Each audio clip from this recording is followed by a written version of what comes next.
নমস্কার, হাই নিউজে সকলকে স্বাগত। সঙ্গে রয়েছে আমি রিম্পি। শুরু করছে নিউজ টুডে, আর শুরুতেই চোখ রাখবো আজকের হেডলাইন্সে।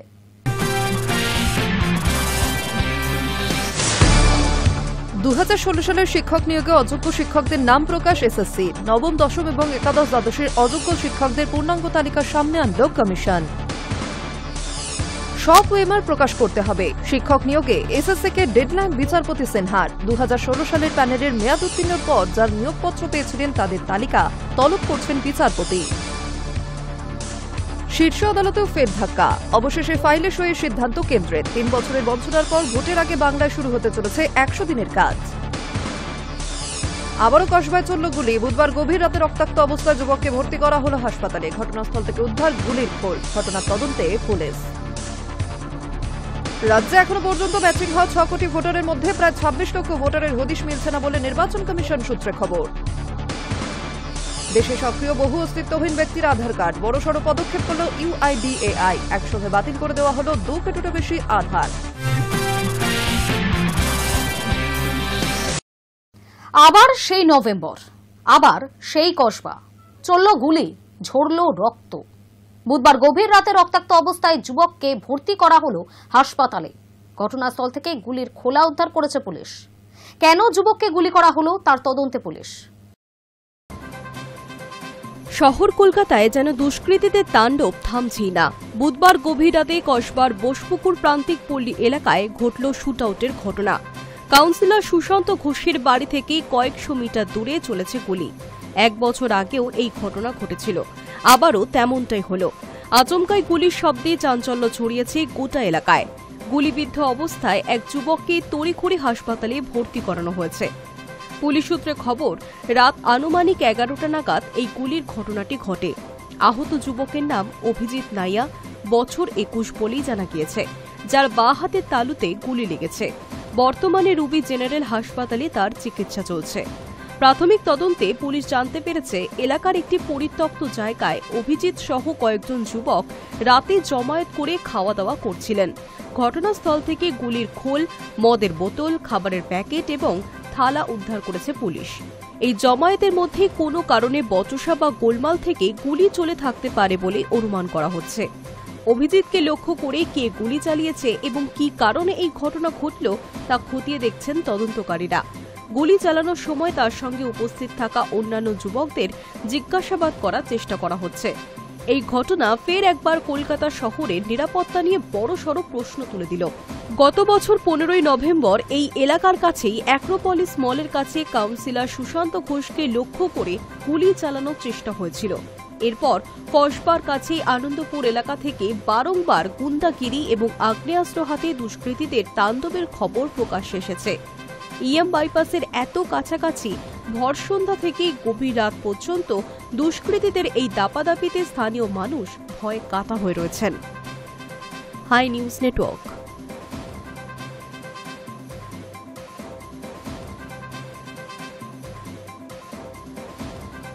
উলুবেড়িয়ায় পুল কার দুর্ঘটনায় 3 খুদে পড়ুয়ার মৃত্যু হয়েছিল। সেই ঘটনার পরেও শিক্ষা হয়নি। বৃহস্পতিবার ফিটনেস সংক্রান্ত সমস্যায় একটি পুল কারকে দেখা মাত্রই আটক করে দুর্গাপুর ট্রাফিক গার্ডের পুলিশ। উলবেড়িয়ার পুলকার দুর্ঘটনায় 3 খুদে পড়ুয়ার মৃত্যু হয়েছিল। সেই ঘটনার পরেও হয়নি শিক্ষা। Fitness fail, pollution fail, insurance fail, tax fail. পুলকারে পড়ুয়াদের নিয়ে চলছিল হেলাফেলা। সম্প্রতি উলবেড়িয়ার পুলকার উল্টে মর্মান্তিক মৃত্যু হয়েছিল 3 শিশুর। তারপরেই রাজ্য প্রশাসন পুলকারের ওপর গাইডলাইন জারি করেছে। উলবেড়িয়ার ওই ঘটনার পর দুর্গাপুরের পুলিশ সক্রিয় হয়েছেন। দুর্গাপুরে একটি বেসরকারি ইংরেজি মাধ্যম স্কুলের পরিবহনকারী পুলকার ঝুঁকি নিয়েই খুদে পড়ুয়াদের স্কুলে পৌঁছে দিতে যাচ্ছিলেন। তারপরেই বৃহস্পতিবার সিটি সেন্টারের আম্বেদকর কলোনিতে সেই পুলকারকে দেখা মাত্রই আটক করে দুর্গাপুর ট্রাফিক গার্ডের পুলিশ। চালককে ধমক দিয়ে রীতিমতো আটক করে গাড়িটি। সেখানেই পড়ুয়াদের গাড়ি থেকে নামিয়ে অন্য গাড়িতে করে পৌঁছে দেওয়া হয় স্কুলে। আমাদের অভিযান শুরু হলো, আমরা এটা প্রায়শই করে থাকি। তো উলবেড়িয়ার ঘটনা থেকে শিক্ষা নিয়ে আমরাও আরো অভিযানটাকে টাইট করছি, যাতে সমস্ত গাড়ির ওপরে সার্ভিলেন্স করা যায় এবং আমাদের সুপিরিয়রদের নির্দেশ আছে, আমরা সেই নির্দেশ মতো কাজ করছি। আর এইখানে বিভিন্ন ধরনের যে পুল কার্স যেগুলো চালানো হচ্ছে তাদের গাড়ি ধরার দেখা হচ্ছে, পেপার চেক করা হচ্ছে আগামী দিনে এটা চলবে, এটা বরাবরের প্রক্রিয়া, এটা আমরা করে থাকি। তো এখনো সার্ভিলেন্সটা আরো বাড়াচ্ছি। আজকে কটা গাড়ি আটক করা হয়েছে? এখনো অবধি একটা গাড়ি আটক করা হয়েছে, বাকি আরো কিছু প্রায় 8টা-10টা গাড়ি পরীক্ষা করা হয়েছে, তাদের পেপারস ঠিকঠাক আছে, তাদেরকে ছেড়ে দেওয়া হয়েছে এবং তাদেরকে এটাও বলা হয়েছে যে নির্দিষ্ট গতিতে যেটা নিয়ম নির্ধারিত আছে সেই গতি অনুযায়ী গাড়ি চালানো উচিত এবং সবাইকে সেটা বলা হচ্ছে আপনারা ড্রাইভারদের যে আপনারা সেভাবেই গাড়ি চালাবেন, অতিরিক্ত গতিতে গাড়ি চালাবেন না। দুর্গাপুর ট্রাফিক গার্ডের ভারপ্রাপ্ত আধিকারিক বলেন, খুদে পড়ুয়াদের সুরক্ষিত রাখতে আমরা তৎপর। অভিযান আরও জোরালো হচ্ছে উলবেড়িয়ার ঘটনার পর। বৃহস্পতিবার সকাল থেকেই চলছে অভিযান। পুলকারকে আটক করার পাশাপাশি আরও অনেকগুলি গাড়িতে কাগজপত্র ঠিক নেই, তাদেরকে সতর্ক করা হয়েছে বলে পুলিশ সূত্রে খবর। High news Network. পায়ে অস্ত্রোপচার হয়েছিল কুণাল ঘোষের। বুধবার রাতে তাকে দেখতে হাসপাতালে যান রাজ্যপাল। তার আগে কুণাল ঘোষকে দেখতে হাসপাতালে গিয়েছিলেন ফিরহাদ হাকিম এবং শশী পাজা। পায়ে অস্ত্রোপচারের জেরে বর্তমানে হাসপাতালে ভর্তি তৃণমূলের অন্যতম রাজ্য সাধারণ সম্পাদক কুণাল ঘোষ। বুধবার রাত 9টা নাগাদ তাকে দেখতে হাসপাতালে যান রাজ্যপাল সিভি আনন্দ বোস। দ্রুত আরোগ্য কামনা করেছেন তিনি। তার আগে বিকেলে হাসপাতালে যান ফিরহাদ হাকিম এবং শশী পাজা। উত্তর কলকাতার গড়পাড় রোডের বাড়িতে সোমবার দুপুরে স্নান ঘরে ঢুকেছিলেন কুণাল ঘোষ। সেই সময় কোনোভাবে পড়ে যান তিনি। চোটের গুরুত্ব অনুধাবন করে বাড়ির অন্য সদস্যরাই তাকে দ্রুত নিয়ে যান সল্টলেকের হাসপাতালে। স্ক্যান করে দেখা যায় প্রাক্তন সাংসদের মাথার চোট গুরুতর নয়, তবে পায়ে অপারেশন করতেই হবে। হাসপাতালের বেডে শুয়ে তৃণমূলের সর্বভারতীয় সাধারণ সম্পাদক অভিষেক বন্দ্যোপাধ্যায়ের সাংগঠনিক ভার্চুয়াল বৈঠকেও যোগ দিয়েছিলেন কুণাল ঘোষ। গত মঙ্গলবার অস্ত্রোপচার হয়েছে তার। ওই দিনই ওটিতে যাওয়ার আগে হাসপাতাল থেকেই ফেসবুকে একটি ভিডিও শেয়ার করেছিলেন কুণাল ঘোষ নিজেই। জানিয়েছিলেন মাথার গুরুতর আঘাত নেই, কোমরেও নতুন করে ব্যথা হয়নি, তবে পায়ে অস্ত্রোপচার জরুরি। যারা আরোগ্য কামনা করেছেন তাদের ধন্যবাদ জানিয়েছেন তিনি। এখনও হাসপাতালেই রয়েছেন কুণাল ঘোষ। হাসপাতালে তার সঙ্গে দেখা করেছেন রাজ্যপাল সিভি আনন্দ বোস। দ্রুত আরোগ্য কামনা করেছেন তিনি। হাসপাতালে যান ফিরহাদ হাকিম এবং শশী পাজারাও। দলের সহযোদ্ধা দ্রুত আরোগ্য কামনা করেছেন তারাও।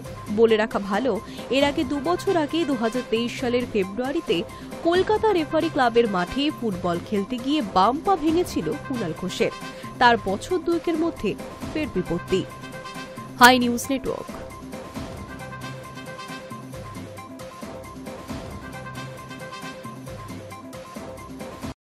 বারাসাত মর্গকাণ্ডে মুখ্যমন্ত্রী মমতা বন্দ্যোপাধ্যায়ের নির্দেশ মেনে স্বাস্থ্য দপ্তরের গাইডলাইন অনুযায়ী 3 সদস্যের কমিটিও গঠন হয়েছে। এবার মুখ্যমন্ত্রীর নির্দেশের পর দুর্ঘটনায় মৃত বারাসাতের যুবকের মায়ের হাতে বুধবার চাকরির নিয়োগপত্র তুলে দিলেন রাজ্য পুলিশের এডিজি দক্ষিণবঙ্গ সুপ্রতিম সরকার।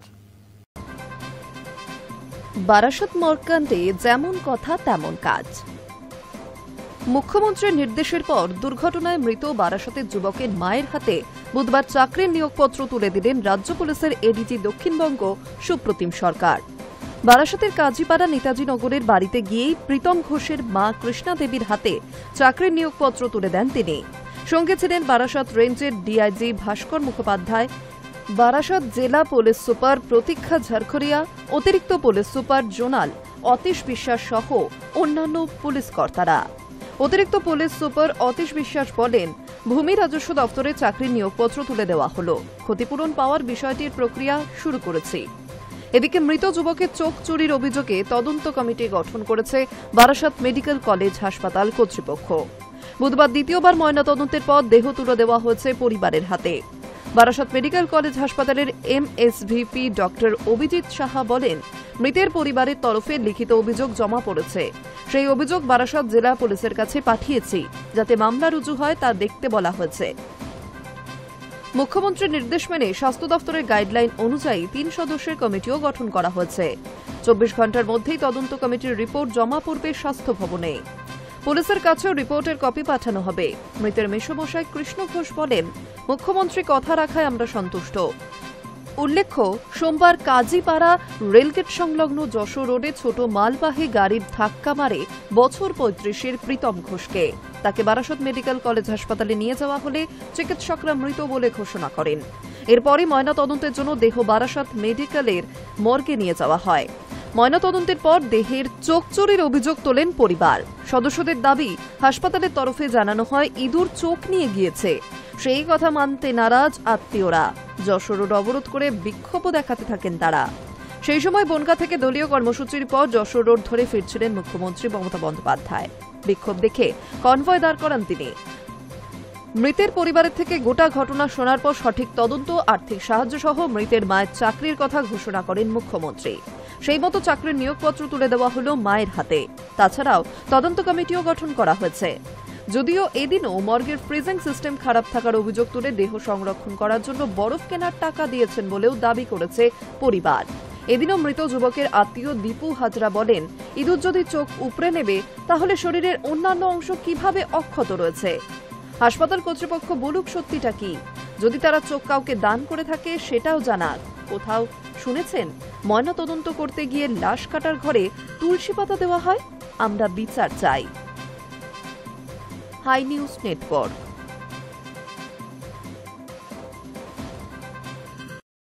বিদেশি পর্যটকদের আকর্ষণে দ্বিতীয় স্থানে বাংলা। কেন্দ্রের সার্টিফিকেটে উচ্ছ্বাসিত মুখ্যমন্ত্রী। পর্যটনের সঙ্গে জড়িয়ে থাকা অংশীদারদের ধন্যবাদ জানিয়েছেন মুখ্যমন্ত্রী মমতা বন্দ্যোপাধ্যায়। পশ্চিমবঙ্গে পর্যটনের সাফল্যের নতুন পালক। বাংলার পর্যটন কেন্দ্রগুলির সৌন্দর্য ও আতিথেয়তা বিদেশি পর্যটকদের আকর্ষণের তালিকায় এই মুহূর্তে দেশের মধ্যে দ্বিতীয় স্থানে রয়েছে। বাংলায় অধিক সংখ্যায় এখন বিদেশি পর্যটকরা ঘুরতে আসছেন। ভারত সরকারের পর্যটন মন্ত্রক সম্প্রতি ইন্ডিয়া ট্যুরিজম ডেটা কম্পেডিয়াম 2025 সালের তালিকা প্রকাশ করেছে। সেই তালিকায় পশ্চিমবঙ্গ দ্বিতীয় স্থানে রয়েছে। মুখ্যমন্ত্রী মমতা বন্দ্যোপাধ্যায় এই আনন্দের মুহূর্ত তিনি এক্স হ্যান্ডেলে শেয়ার করে নিয়েছেন। এই সাফল্যের জন্য পর্যটনের সঙ্গে জড়িতদের ধন্যবাদও জানিয়েছেন তিনি।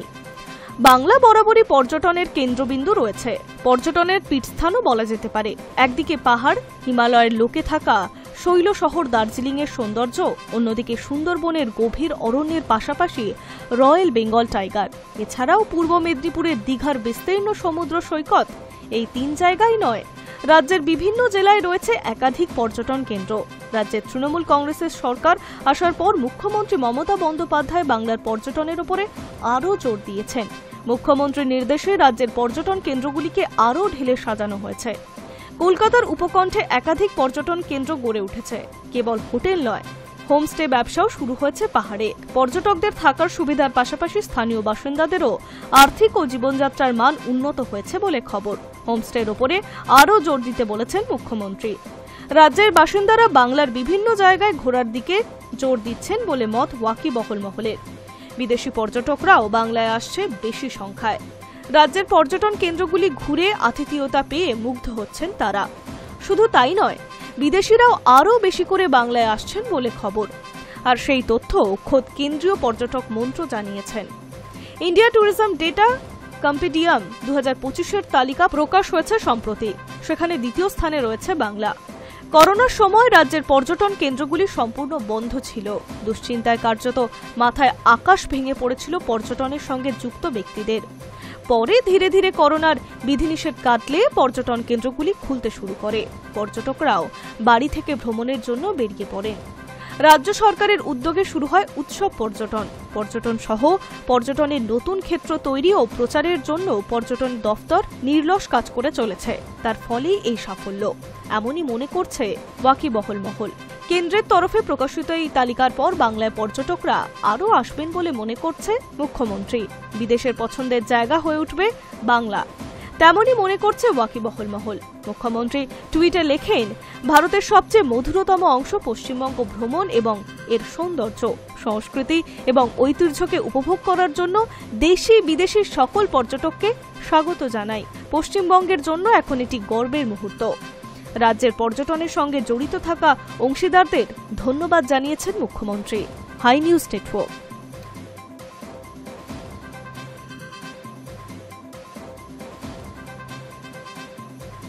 দেশজুড়ে বিতর্কের মুখ। সেই জ্ঞানেশ কুমারী এবার পাচ্ছেন আন্তর্জাতিক স্বীকৃতি। আন্তর্জাতিক গণতন্ত্র ও নির্বাচনী সহায়তা সংস্থা international institute for democracy and electoral অ্যাসিস্ট্যান্সের 2026 সালের চেয়ারপারসন হিসেবে দায়িত্ব নিতে চলেছেন তিনি। তাকে নিয়ে দেশ জুড়ে বিতর্ক। বিরোধীরা নিত্যদিনই একের পর এক অভিযোগে তাকে বিদ্ধ করে চলেছেন। আর এসবের মধ্যেই আন্তর্জাতিক ক্ষেত্রে বিরল সম্মান পেলেন ভারতের মুখ্য নির্বাচন কমিশনার জ্ঞানেশ কুমার। আন্তর্জাতিক গণতন্ত্র ও নির্বাচনের সহায়তা সংস্থা international institute for democracy and electoral অ্যাসিস্ট্যান্সের 2026 সালের চেয়ারপারসন হিসেবে দায়িত্ব নিতে চলেছেন তিনি।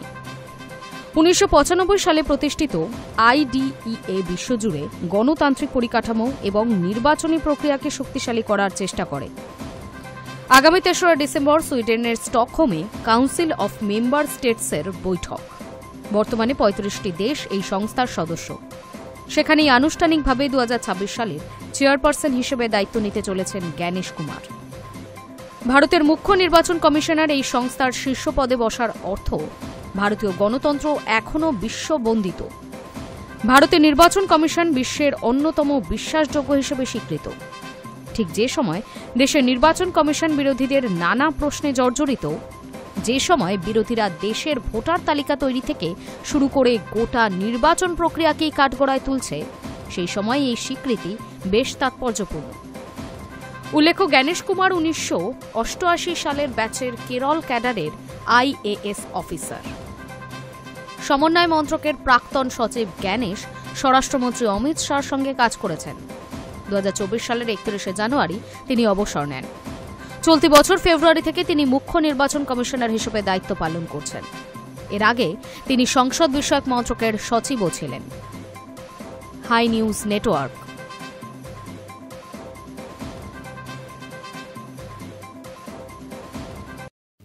আসছে পরবর্তী খবরের দিকে। পাঞ্জাবের 3 শহরে মাংস, মদ ও তামাকজাত পণ্যের বিক্রি এবং ব্যবহার সম্পূর্ণরূপে নিষিদ্ধ করা হবে। বিধানসভায় এমনই প্রস্তাব পেশ করেছেন মুখ্যমন্ত্রী ভগবন্ত মান। পাঞ্জাবের 3 শহরে মদ, মাংস, তামাকজাত পণ্যের বিক্রি ও ব্যবহার সম্পূর্ণরূপে নিষিদ্ধ করা হবে। বিধানসভায় এমনই প্রস্তাব পেশ করেছেন মুখ্যমন্ত্রী ভগবন্ত মান। সেখানে শ্রী আনন্দপুর সাহিব, তলওয়ান্ডি, সাবো এবং অমৃতসরের বিশেষ করে স্বর্ণ মন্দিরের আশেপাশের এলাকাগুলিকে পবিত্র শহর হিসেবে ঘোষণা করার কথা বলা হয়েছে। গুরু তেগ বাহাদুর 350তম শহীদ দিবস উপলক্ষেই এই সিদ্ধান্ত গ্রহণ করার কথা হয়েছে বলে সংবাদ সংস্থা সূত্রে খবর। জানা গিয়েছে, এই 3টি শহরে মদ, মাংস ও তামাকজাত পণ্যের বিক্রি এবং ব্যবহার সম্পূর্ণরূপে নিষিদ্ধ করা হবে। মুখ্যমন্ত্রীর মতে এই এলাকায় ঐতিহাসিক গুরুত্বপূর্ণ বিচার করে এই প্রস্তাব। ভগবন্ত মান বলেন, শিখদের 5টি তখ্তের মধ্যে 3টি পাঞ্জাবে অবস্থিত। এই স্থানগুলির সম্মান রক্ষার স্বার্থে এই সংস্কৃতির ঐতিহ্য রক্ষার জন্য এই সিদ্ধান্ত নেওয়া হচ্ছে। সরকারের এই পবিত্র শহরগুলির উন্নয়ন, পরিচ্ছন্নতা, নিরাপদ এবং ধর্মীয় পর্যটন প্রচারের জন্য প্রয়োজনীয় বাজেট বরাদ্দ করবে। প্রথমবারের মতো পাঞ্জাবের বিধানসভায় অধিবেশনে রাজধানী চণ্ডীগড়ের বাইরে অনুষ্ঠিত হয়েছিল। সেই অধিবেশনে পাঞ্জাবের বিধানসভার সর্বসম্মতিক্রমে রূপনগর জেলার আনন্দপুর সাহিব, তলওয়ান্ডি, সাবো এবং অমৃতসরের বিশেষ করে স্বর্ণ মন্দিরের আশেপাশের এলাকাগুলিতে পবিত্র শহর বলে ঘোষণা করার প্রস্তাব পাশের পরে মুখ্যমন্ত্রী সাংবাদিকদের জানান এই কথা।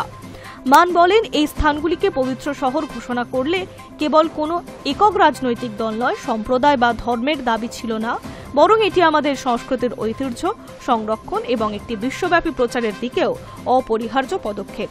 High news Network. বিশ্বের সবচেয়ে জনবহুল শহরের তালিকায় বড় সড় রদবদল করল রাষ্ট্রসংঘ। সেই রদবদলে উঠে এলো নয়া তথ্য। দীর্ঘদিন শীর্ষে থাকা টোকিও আর নেই 1 নম্বরে। সে জায়গায় উঠে এসেছে ইন্দোনেশিয়ার রাজধানী জাকার্তা। বিশ্বের সবচেয়ে জনবহুল শহরের তালিকায় বড় সড় রদবদল করল রাষ্ট্রসংঘ। নতুন প্রতিবেদনে উঠে এসেছে, দীর্ঘদিন শীর্ষে থাকা টোকিও আর 1 নম্বরে নেই। তার জায়গা দখল করেছে ইন্দোনেশিয়ার রাজধানী জাকার্তা। আর দ্বিতীয় স্থানে উঠে এসেছে বাংলাদেশের রাজধানী ঢাকা। আগে 9 নম্বরে ছিল ঢাকা, এখন সেই 9 নম্বরে রয়েছে কলকাতা। রাষ্ট্রসংঘের department of economic and social অ্যাফেয়ার্সের সর্বশেষ মূল্যায়ন বলছে, জাকার্তা প্রায় 4.2 কোটি মানুষ নিয়ে এখন বিশ্বের সবচেয়ে বড় নগরী। ঢাকা প্রায় 3.7 কোটি জনসংখ্যা নিয়ে দ্বিতীয় স্থানে। টোকিও জনসংখ্যা কমে দাঁড়িয়েছে 3.3 কোটি, নেমে গেছে তৃতীয় স্থানে। নয়াদিল্লি জনসংখ্যা 3 কোটি, সাংহাই জনসংখ্যা প্রায় 3 কোটি, গুয়াংজাও জনসংখ্যা 2.8 কোটি, মিশর জনসংখ্যা 2.6 কোটি, ফিলিপিন্স 2.5 কোটি, কলকাতার জনসংখ্যা 2.2 কোটি, রয়েছে 9 নম্বর স্থানে। দক্ষিণ কোরিয়া 2.2 কোটি। এশিয়ায় দখল রেখেছে বিশ্বের বৃহত্তম মহানগরগুলির তালিকা। শীর্ষ 10 জনবহুল শহরের মধ্যে 9টি রয়েছে এশিয়ায়। ব্যতিক্রম কেবল মিশরের রাজধানী কায়রো। 2000 সালেও টোকিও ছিল বিশ্বের সবচেয়ে জনবহুল শহর, কিন্তু গত 25 বছরে জাপানে দ্রুত বয়স্ক হয়ে যাওয়া জনসংখ্যা এবং নিম্ন জন্মহারের কারণে শহরের বৃদ্ধি থেমে গিয়েছে। বিপরীতে ঢাকা বিস্ফোরক হারে বেড়েছে। গ্রামীণ জনসংখ্যার শহরমুখী প্রবাহ, পোশাক শিল্প নির্ভর অর্থনীতি এবং অব্যাহত নগরায়নের ফলে রাজধানীর সীমাবদ্ধ ভূখণ্ডে চাপ ক্রমশ বেড়েছে।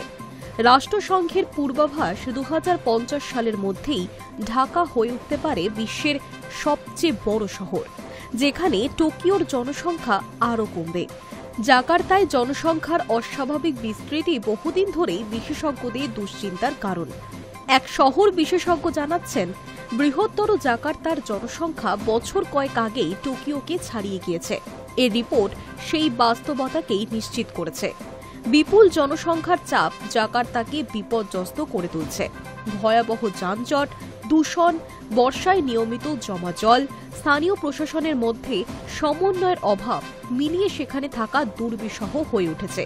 আর এই সমস্ত কিছু সামলাতে ইন্দোনেশিয়া সরকার 2019 সালে সিদ্ধান্ত নিয়েছে রাজধানী সরিয়ে নিয়ে যাওয়া হবে বোর্নিও দ্বীপে।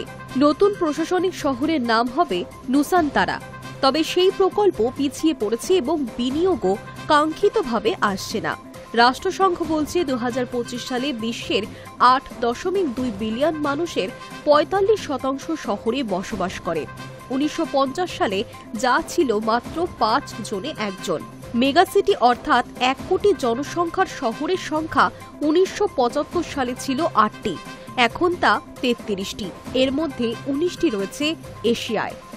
রাষ্ট্রসংঘের আন্ডার সেক্রেটারি জেনারেল লি জুনহুয়া মন্তব্য করেছেন, নগরায়ন আমাদের সময়ের সবচেয়ে প্রভাবশালী শক্তি। সঠিক পরিকল্পনায় তা জলবায়ু মোকাবিলা, অর্থনৈতিক উন্নয়ন ও সামাজিক ন্যায় নিশ্চিত করতে পারে। জাকার্তা এবং ঢাকার উত্থান দেখাচ্ছে অপরিকল্পিত নগরায়ন, জলবায়ু ঝুঁকি, অতিরিক্ত জনসংখ্যার চাপ এশিয়ার বড় শহরগুলিকে আগামী দশকগুলিতে কঠিন পরীক্ষার মুখোমুখি করতে চলেছে। টোকিওর পতন আবারও স্মরণ করিয়ে দিচ্ছে জনসংখ্যাগত পরিবর্তন কত বড় প্রভাব ফেলতে পারে বিশ্বের মহানগর মানচিত্রে। High news network.